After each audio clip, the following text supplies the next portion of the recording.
35. Le saint garde la grande image, et tous les peuples de l'Empire accourent à lui.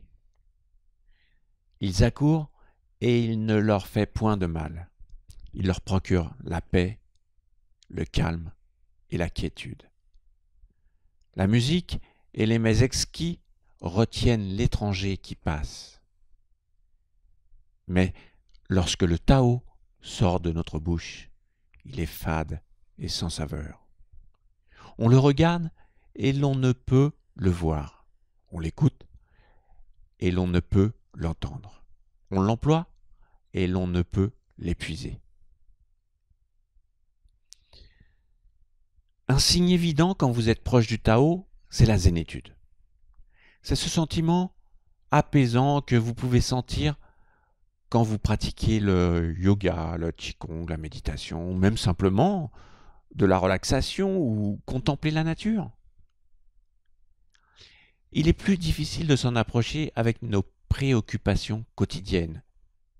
Payer nos factures, travailler pour un patron désagréable.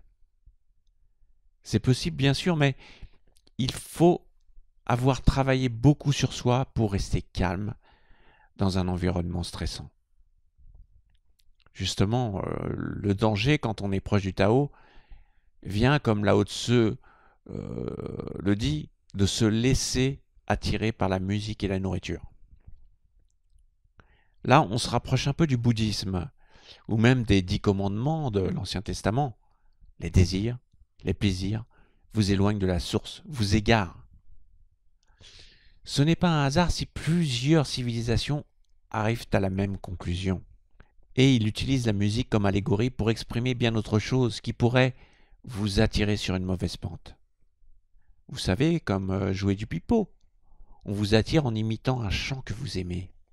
C'est pour ça qu'il dit « Quand le Tao sort de notre bouche, il est fade et sans saveur ». Il fait référence à nos 5 sens. Et c'est ces 5 sens qui nous mènent sur la voie de la tentation. Rassurez-vous, il ne s'agit pas de se couper de tout, mais d'être juste, raisonnable. C'est-à-dire pas d'excès, car l'excès mène à la dépendance. Et la dépendance mène au manque de liberté, donc contraire au Tao. Même s'il y a des choses où on a moins de contrôle, comme travailler pour se nourrir et pas spécialement un travail qu'on aime, il y a des choses qui sont uniquement dépendantes d'un travail sur soi.